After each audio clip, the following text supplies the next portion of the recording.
Hello, this is Mike Swanson. You're listening to the Wall Street Window podcast. I've got a very special guest with me. It's Sunday night. We're talking almost at 9 o'clock Eastern Time. And it's Carmine Savastano, the author of the book, Human Time Bomb, The Violence Within Our Nature, about individual psychology and group psychology.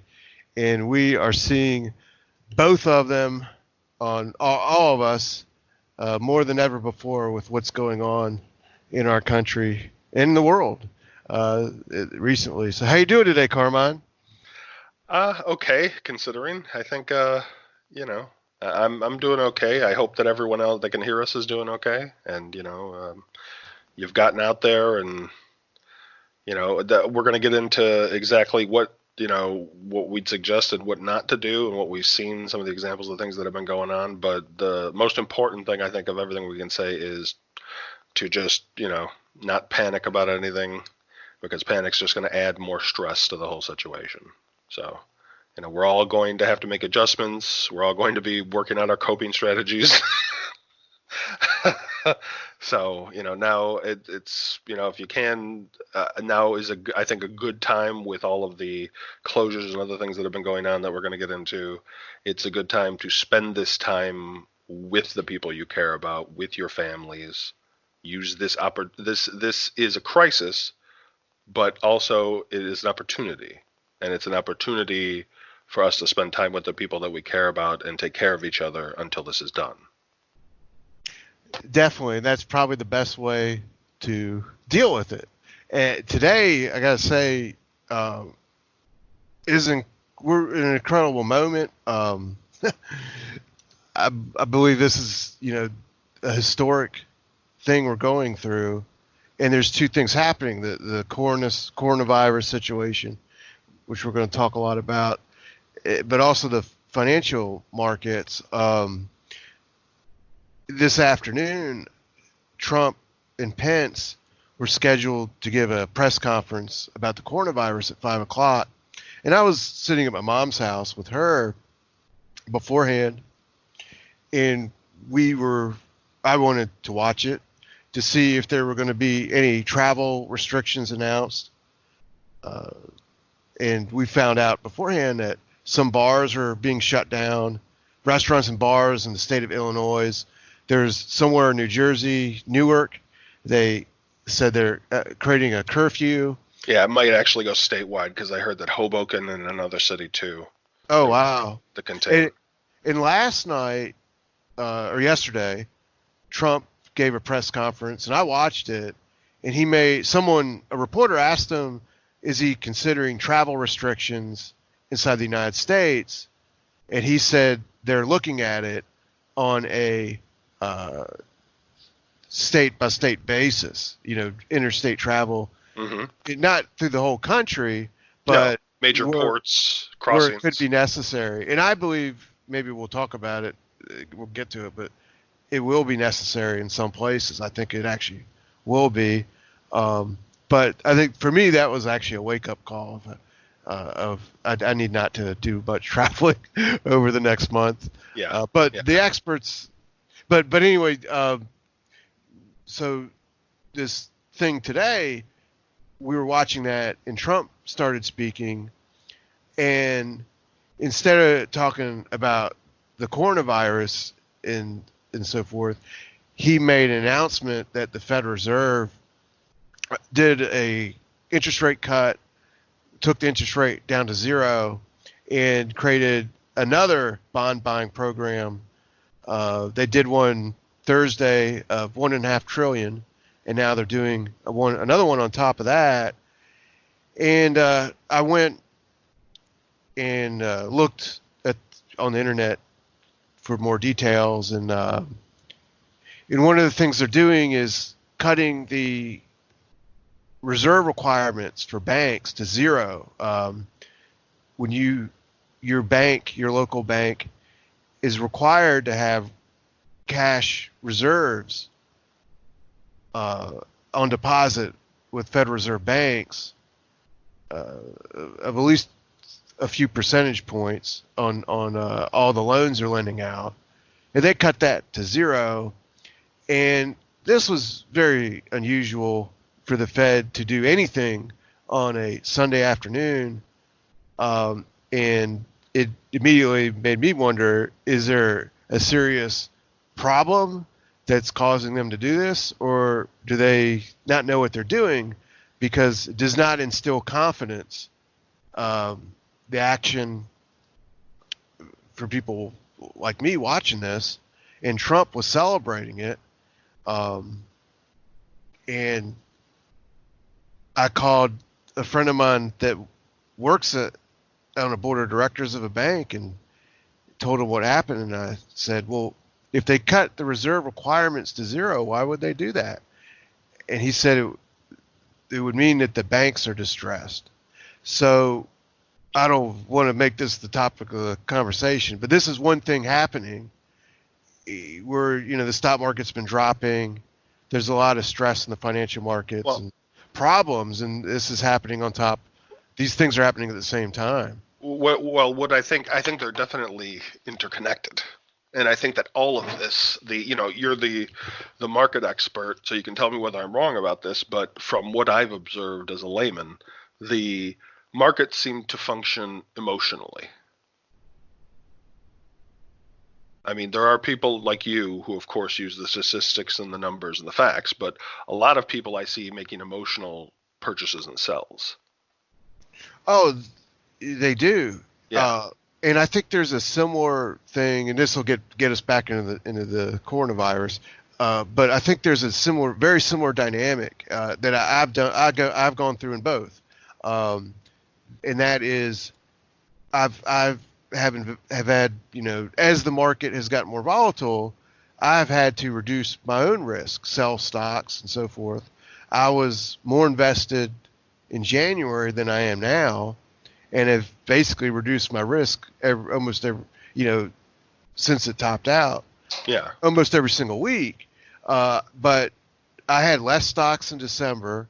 In January, I bought more, and I've had to respond to what the market is doing and lower my own risk and exposure in it. And at the same time, I've been doing that. The coronavirus thing got into the news first in China, and then I was convincing myself that it wouldn't impact the stock market because the stock market was ignoring it.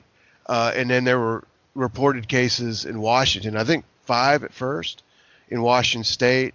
Yeah. And less than 80 in the entire country, 40 of which, these are CDC numbers, 40 of which were from one of these cruise ships. Yeah, the Princess Cruises. Yeah, so I was hopeful that, and China was saying that, and I actually believe it, that their cases were peaking out. That's the number of new cases a day. So I was hopeful that, well, maybe it's just a China thing, and it's only 5 people here, so whatever. And obviously, for me, when it spread to Italy,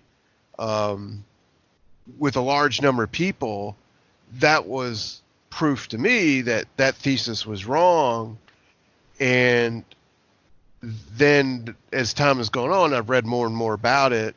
So I'm not personally in a state of panic over it, because a week ago, I came to the full realization that almost everybody is likely to get this thing. That doesn't mean they're going to get sick, but it will pass through us.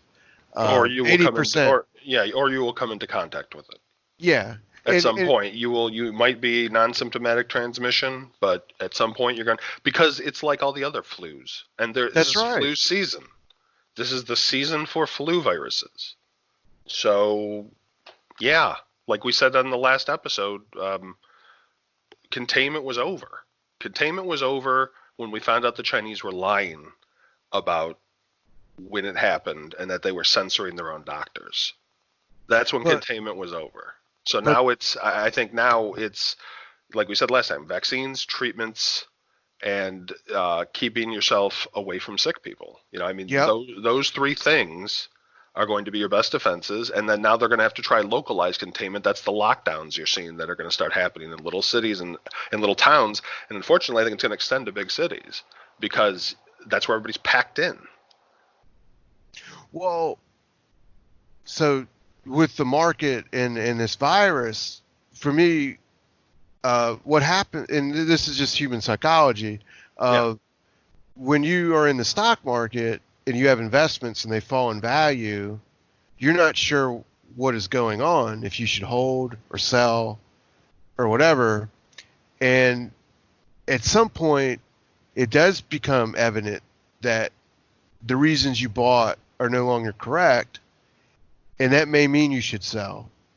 And often happens is people can become in denial that you know that some people can dismiss the losses and think they're happening for reasons that aren't justified. They're being caused by fake news. They're being caused by manipulators, whatever, something they'll say, and then they'll think they shouldn't be happening, so I'm not going to sell. And the coronavirus is the same thing. A lot of people have been in denial of that we could be at the moment we're heading to or are at. This is just the flu. This is just the cold. It can't happen here, and which was the category I was in. But now, I think what has happened is after Trump gave his White House talk Thursday, almost everyone that was in denial no longer is, and now probably many people are overreacting. Yes. As to thinking that there's a personal threat to them, and they're thinking, you talk about this fear, they're in fear. Fear and disgust. And I don't feel that way at all, because I've already gone through that process of shifting from denying that you've gone through the grief process. or acceptance of reality. But that's basically what it is. All the same things with the grief, where you deny it, and then you fight, and then you accept it. And unfortunately, I'll just be the last time I talk about the market, I think, but unfortunately, the stock market, the people in the market have not gone through that process yet to completion. Most people are still in denial of what is happening to them in the financial markets, and the Trump announcement is, what the Federal Reserve did is very alarming, because they lower rates to zero on a weekend, something they've never done before. So I don't know what's going to happen. But what I think, though, what I think people in the market need to remember, though, too, is that just because they've never done it before doesn't mean that's. I mean, you're the expert. So if you think that they should sell, then I would back that and say they should sell. But I think, too, that we have to understand that this is going to call for things that have never happened before. If we're going to react to this so that we don't get really destroyed by it, then we're going to have to make some moves that are unprecedented. We just are, if we're going to stop this. Because I think what we're seeing now, and you can tell me if I'm wrong, is the market's already being an emotional thing. And then, of course, you've got there are going to be people that are trying to capitalize on these changes. So then you've got them swinging it even farther, trying to make money off of the little emotional bursts that might happen from fear in one sector or another. And, where some are gaining, and I know that's not many, but I'm sure some sectors are gaining, or somebody's making money. Well, it's a few. It ain't many people. It's just a few, Yeah. It's just a few. So those are the people that are probably going to want to keep it like this. They're going to try, and unfortunately, we also have a media system based like that too, which is why, we talked about, I can't remember how many shows ago back, when you were comparing modern media to the penny papers, and they really are. We have a dysfunctional media right now that is so partisan in some senses, no matter what side of the partisan aisle you might be on. They're so speaking to their crowd that they can't give an unbiased general opinion to all of us. And that's when we need them. They're failing. It's not just the government that's failing. The fourth estate is failing too. Because if the government can't give us all the information, that's where reporters in the past would step in, and they wouldn't report what they thought from the party line. They would report the facts on the ground. And that's what we need right now. I think that's something that is, I don't know where it's going, but I think that's something that I feel, and I don't really, I don't know. I think we're starting to get to a point where the past couple years, everything's been about Trump on television. Yeah. Demonizing him. Or praising him, one or the other. And at this point, he's just so not important. Well, it's not just him, though. I think that the Biden in the election, the office of the presidency itself, isn't going to be able to deal with what is going on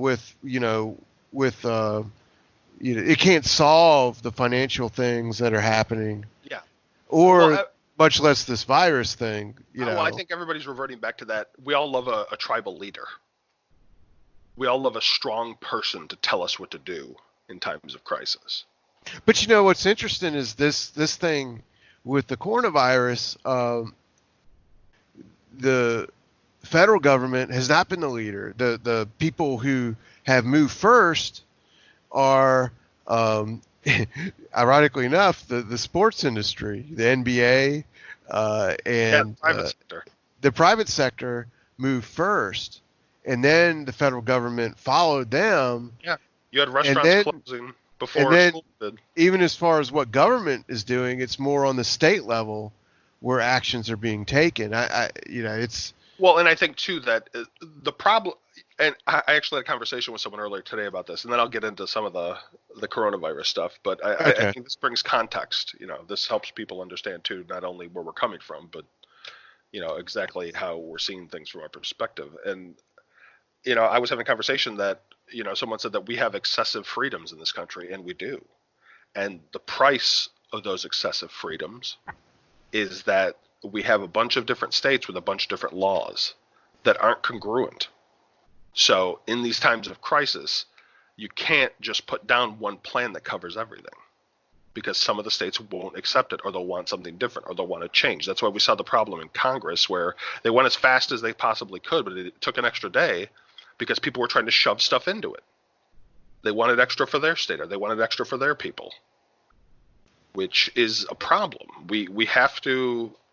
We have to stop worrying. I mean, it's a natural inclination that we're going to worry about ourselves. Our fear mechanism is going off. Our disgust mechanism want to stay away from certain people, which is why you see people being, attacked and people being yelled at and being unreasonable, where they think, it's and I think we have to look at the whole context of it, because it's like, you saw some Asian people being attacked. First of all, if they're not Chinese, I mean, you should attack anybody, first of all, of course. But there's nothing wrong with socially distancing yourself from the countries that are hardest hit, or restaurants that might have come in contact with those countries. There's nothing wrong with that. But that doesn't give you the right to yell at them. That doesn't give you the right to attack them. That doesn't give you the right to do any of those things. But at this point, it's too late to do that. If you wanted to worry about that, that would have been back in December. It would have been smart to stay away from certain restaurants. Now, it's transmitted. There is no racial. The virus doesn't care what you look like. So everyone needs to remember we're all in this together. Yelling at other people needlessly is just going to upset you, possibly compromise your immune system, and make it easier for you to get the virus. So is a lot more the more ideal way to be. There's no reason to. We need to be calm. We all, I'm sure, in some way or another, have other people who depend on us. So we can't lose our minds, because we have people that depend on us, and for our own safety. It's this. I know it's easy to say this, and when you're not in the moment, but this is the coping skills and the stuff we've been talking about with the book for a few shows now. This is what all this is about. This is why they're useful. This is why people need to have them. Well, one thing. One thing I read this morning is that because this is in Italy and other parts of Europe, and France now is shut down all their restaurants and bars. Yeah. And anyway, but Italy has many cases. The numbers. Yeah. Let me get you the number here because it's pretty shocking what's happened. Well, the thing with Italy too is because it's got such an aged population. I think it's the second oldest population in the world, Japan being the first. Right. So those countries the countries with old populations are going to get hit hard. Where there's a significant old population. That's right. So in Italy, there's 24,747 cases. Just yesterday, there was 3,500 additional ones. Wow. So I mean, 3,500 in a day, 1,800 deaths so far. If that at a week, that's 21,000 new cases. So they're almost doubling every couple. Yeah. So that's a lot of people. And on last week, on Wednesday, the head of the Department of Health for the state of Ohio said he estimated, although they had they had 5 official cases in the state of Ohio, he estimated there's actually 100,000 people who had it. I heard later on, though, he walked it back. He said it was a guesstimate. Well, you can only guess because you're not testing all these people. Yeah. Well, and that's the whole thing. I think that people are getting themselves unnecessarily frightened because there's going to be a wide range of guesses at this point. And because we don't have the testing, and let's, I keep hearing people complain that the testing, nobody has the testing. There isn't a country in the world who has tested everybody. There isn't a country in the world that's probably tested even half of their population.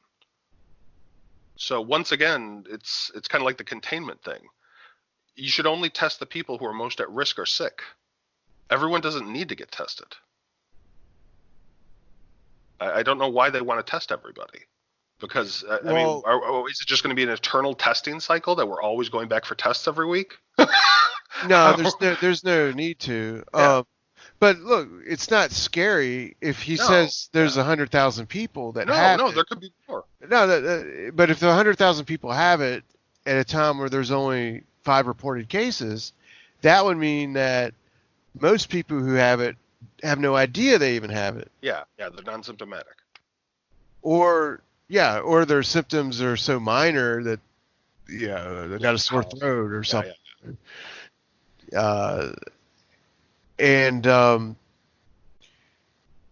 But from what he said, and also the Trump people, this guy what's his name, Fauci? Yeah, Fauci, I think is his name. They're both saying the same. All these people are basically saying the same thing, and they're projecting that this is going to explode. And by April, second half of April, 50 to 60% of the entire country will have it. Yeah, but like you said, most will be less than 1% likely death rate, and then most will be asymptomatic. But so then it's going to eventually, like I said, if we go by the 1918 flu, this is going to be the lightest wave. If it's like that, or we might get lucky and we might obliterate it, but that's going to require everybody actually following what's happening now. Like, socially isolating, not going on trips, not going out of your house unless you need to go get medicine or you need to go to work or you need to, it's that I think is going to make the big difference. Whether or not I don't like the additional stuff we're going to have to go through, but I think they're doing everything that they legally can. I mean, short of declaring martial law, I don't know what people expect. Well, that wouldn't even do anything. Well, it would stop people from being able to go anywhere. They could lock the whole country down. I mean, that is the only thing that's going to really stop everything. And I don't want that to happen. I don't think you do or anybody else does. So, I mean, the best thing we can do is not. I think that's the whole self-defeating thing about panicking, is that people are panicking and they don't understand that if they panic, they're giving authorities more reason to have to lock everything down. So it's like when I see fights at the store over toilet paper, I'm like, guys, what are you doing? You're just causing chaos. You're making it harder on everybody else who's trying to keep the system together, so that if the system breaks, then authorities are going to have to do some really extraordinary stuff, like in China, to try to fix things. Right. But if you get 165 million people sick, all they're not all sick. Most of them aren't. Yeah. Most of them aren't, but it's such a half the country, 165 some million people. But and it all doesn't happen at the same time. But all within that's the peak. From now to then. Well, what they're trying to do, though, is they're trying to see the whole thing about that. What I've read anyway, they're lengthening the flu season. No, that's exactly what they're doing. Yeah. So it's not all at once. Yeah. So we don't all get sick at once. Oh, let me explain Basically this. Let it jump around. Yeah. And, pockets get sick every once in a while. No, that's a good point. If they did I've seen the simulation, right? This is kind of the argument they make. If you had a place of 4,000 people, like an island, and you inserted this virus into the island, within about 30 days, it would infect everybody and run its course. And out of those 4,000 people, I think it's 3,300 or 3,800. It's a big number, 3,500. There'd be a few hundred people that don't get it for whatever reason, and about 300 people would die during the course of running through. Yeah. But then what happens with these type of situations is a few people get it, and it grows exponentially, and then collapses. Once everyone's got it, it's done. It just collapses, kind of like an overvalued stock market. Nice. But well, and it's and that's the whole. Once everyone's bought in, there's no one else to buy, and once everyone's affected, there's no one else to infect. So, but so the argument or the metaphor or whatever is, if you did nothing, this whole thing would infect everybody, or it would pass through everybody in a very short amount of time, but so many people would be hospitalized all at once and die. Yeah, that they not only would they die, but they'd be causing others to die who can't get the attention they need. Yeah. So that's why they're taking these measures. It's not going to stop it. No. National containment, like we said, is done. This is localized containment in the worst areas. That's the best they can do at this point. They're not really containing it. They're just slowing it down. Lockdown. Well, yeah, exactly. Well, no, but I think some people are actually trying. I don't think I know what you're saying. I'm not saying that it's being contained, but they're containing the hot spots from going everywhere. Yeah, but they're not going to stop it. You're not containing anything. I'm not saying except people moving around. Well, yeah, what I'm saying is they're containing the populations that are most affected. Yeah, so you keep the worst populations from just going everywhere. Right. Yeah, that's right. Yeah. I'm sorry. I see what you're saying though. It's confusing. It is. Yeah. It's basically containment without containment. You're containing the populations, but not the virus. Yeah. Essentially, and I think that now also is it's like I said earlier. It's with and then I'll get into these guys so we don't go too long, but another thing is, like I said, where it is a crisis, but there's also opportunities, because most people, if you've noticed, I haven't seen, we don't know what's coming out of China can be trusted, but, and by the way, if anyone read that myth that China's trying to blame the United States for this disease that they're responsible for, or this virus that they're responsible for, I'm sure you've seen that out. That's a bunch of nonsense. Feel free to check the sources. They have done. It's just basically China and Putin and Ahmadinejad all on Twitter trying to blame the United States for China's inaction. Anyway, So, but this is a crisis, but it's also an opportunity, because if you've noticed, most young people are not affected, or it's asymptomatic, or it doesn't hurt them. So young people you have an opportunity with not being at school, as far as, I'm talking about teenagers and young adults, but you have an opportunity not being at school, you have an opportunity not being at college, that you can help out your communities. You can go to a local shelter, or when they're going to do voting things, you can go and volunteer, because old people aren't going to be able to go there because they're going to be more affected. So there's a lot of things we can do that can help to pick up some of the slack from people that aren't going to be able to get there, or from people that are sick. Now, on the opposite note, more in line with some of the things we've been discussing, there are also people out there doing things like this. And these people are, in my opinion, a problem, and we need to, as I've said before, where, there's this modern idea that we should get rid of shame. This is why we shouldn't get rid of shame. So one of the big problems, and I'm sure that goes back to what Mike was discussing with the markets too, is the artificial creation of shortages and price gouging and panic buying. We've seen it now with toilet paper, bleach, hand sanitizer, cleaning products, respirators, industrial products. And these reactions are in some part due to status striving and fear. And when a product becomes scarce, as we can observe in any trade market, the value increases. And those who possess the item in demand gain financial and social status from possessing it.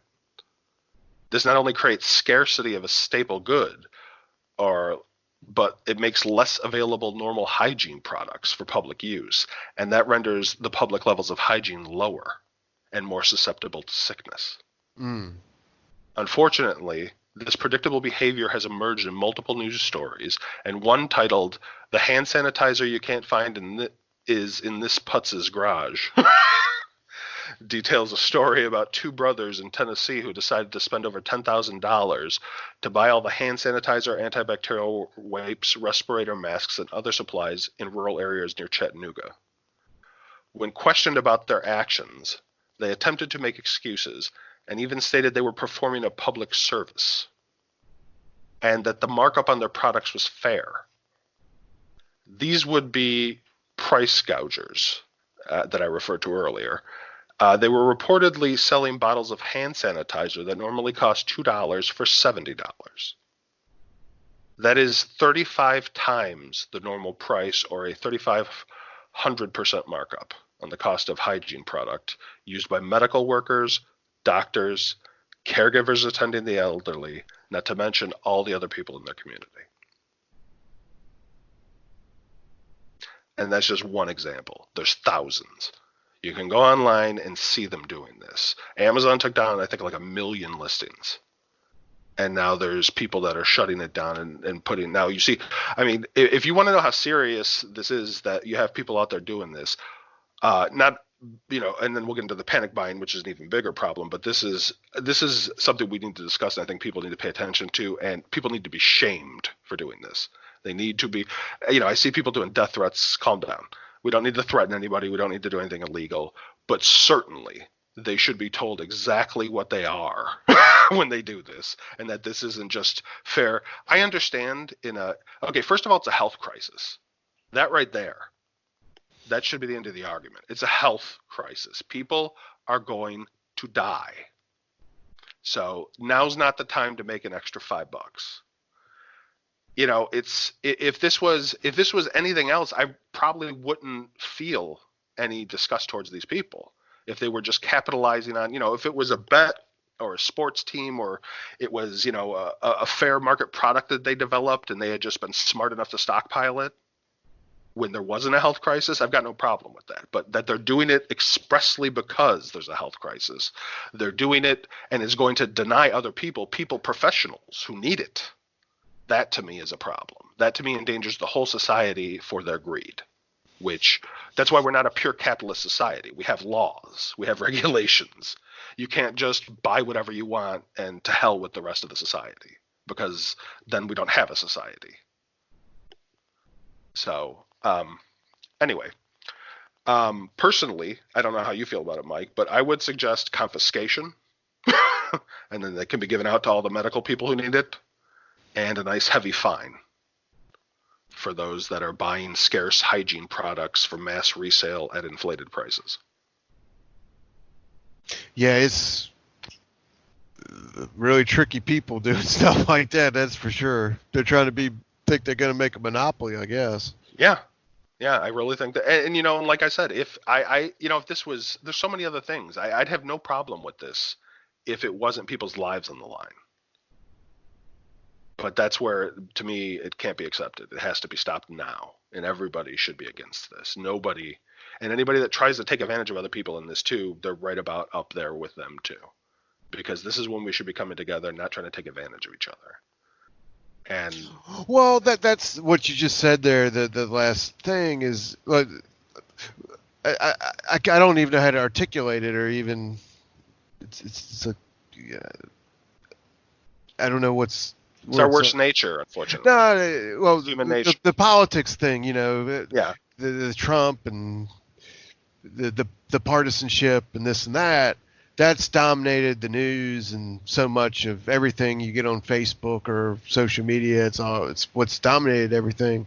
Yeah. And I think at this point, with this virus and what you're just talking about, these people, all that stuff now I think seems kind of meaningless, and I put the financial markets in that category too. I think, yeah, there's going to be the partisans and all these people really into these shows on television, but I just think for most people, they're just going to be more interested in real life. and situations like you're talking about, stopping hoarders and people doing things. That's not a Republican or Democrat issue or a Trump issue or something. And we're going beyond that, and but it's hard to know, because even if Biden wins or Trump wins, or even those people are still there, that partisan game is still there, but I think it's just going to become kind of meaningless. Whoever wins is going to, I think whoever wins, if it's Trump or Biden, they're just going to be almost meaningless people. And the real world is going to be more important to people. Well, I hope that that might be the silver lining in all of this unfortunate, disaster that we're going to have to deal with, is because they've wasted a lot of time. Think of all the hours and shows and millions of dollars and campaigns and everything that was wasted. That all could be put towards research and development and preparing us for this. Imagine all of the things that were funded, all of the nuclear bombs that we'll never use, all of the new war machines that are just sitting in some idle place that are not going to be used, that could have been putting extra hand sanitizer in every hospital, extra respirators. So I think our priorities definitely need to be fixed after this is done. We need our government needs to be held to account for their failings. And I'm not talking about any one person, all of them. This is the whole government. The partisanship needs to go, because we need to be Americans first. Because if we're not Americans and we can't live with each other, then the partisanship is kind of meaningless. Why the hell are we doing all this other stuff if we can't even get ourselves together so we can most of us survive a health scare and be in relative safety? Like you said, all of that stuff really is meaningless when the rubber hits the road. Real life requires food and shelter and being healthy. Those are the things we need to focus on now. I don't care. I don't care who's running for president. I care about everybody being okay till November.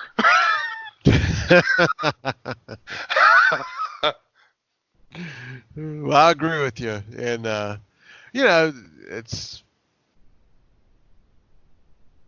it puts things in perspective. Yeah, and it kind of loops back to what you said at the beginning. The best way to get through this is to be with and care about the people you care about. Yeah, the ones who matter. The ones who really matter. You got your immediate family, the people you live with. Stay in contact with other people, see how they're doing, but give yourself some distance and we're going to be okay. Most people are going to be okay. Do what you can to help other people when you can. Like I said about with young people, if young people, I hear young people talking about they want to have a revolution. Well, this is your chance. This is your opportunity to go out there and really make a difference and really contribute and really be a part of the society. Really have a place in what's going on and in the future.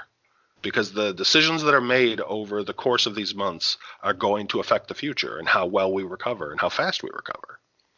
Mm-hmm. Agree with that 100%. Well, I'll let you go. We've been talking for a while, and I've been keeping you for a while, so. Okay, well, thanks for having me. I hope that everybody's doing okay, and when we get I'm back sure together, between now and the next time we talk, it'll be interesting to see how this unfolds. Yeah. I just got a story. Actually, some of the Vegas casinos are starting to close. Good. The Wynn is closing till May. Wow. And but I think the projections I've been reading, they suggest that this will peak out by the middle of April. Mm-hmm. Maybe the deep clean will take longer though for some of the casinos, depending how big they are. That's true. But no one can know for sure when it will actually peak out. But that seems to be like, for instance, that's what that Ohio guy was hinting at or saying. And Major League Baseball, they're kind of aiming to start their season towards the end of April. So that hopefully it's all, that's just 6 weeks from now. Hopefully it's kind of life is returning to normal by then. Well, and this is, I think too, it's, well, I know you're trying to wrap up. Be careful if I throw one more thing in. Oh, go ahead. But because I didn't say everything about the panic buying, but basically, another reason why the panic buying doesn't make sense, beyond the fact that I think I told Mike this off the air the other day, it's like the worst place you could possibly be is in a grocery store fighting people for toilet paper.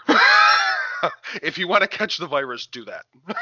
Well, they cleaned it out where I live. Yeah. No, there's no toilet paper, but it's the same type. I guarantee you, it isn't. It's.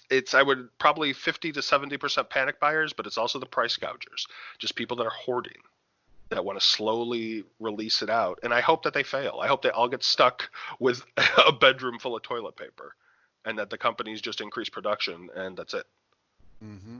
I mean, because now you've got even Walmart closing overnight now, so that they can restock, because people are just going in there and buying everything right up. No, it's pretty. Well, yeah. I think they don't need to do it. They're just like that's how they're dealing with the panic. They're coping. They're coping. Yeah, that's their coping. Which is crazy, because I mean, it's like you don't panic buy because you're not look at the larger ramifications. Like, anybody that feels the need to go out and buy something to feel better, don't do that, and let me explain to you why. Because you're not considering the larger ramifications of your actions.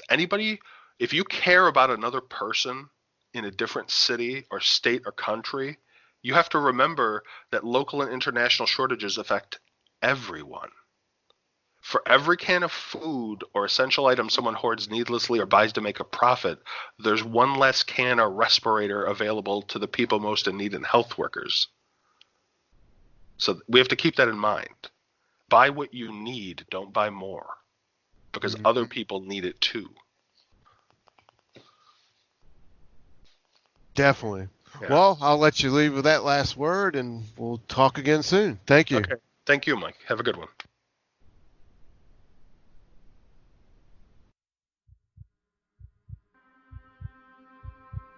Humans. Their nature demands competition, the rising tide of aggression shaping the world around us. Natural fear and disgust can overcome the ability to reason. Coping skills are left wanting. Carmine Savastano, Human Time Bomb, The Violence Within Our Nature, poses significant questions and considers the evidence that violence shapes the past and present. Human Time Bomb, The Violence Within Our Nature. Order your digital and print copies now on Amazon.com. For more information, visit tpaak.com. Carmine Savastano, Human Time Bomb.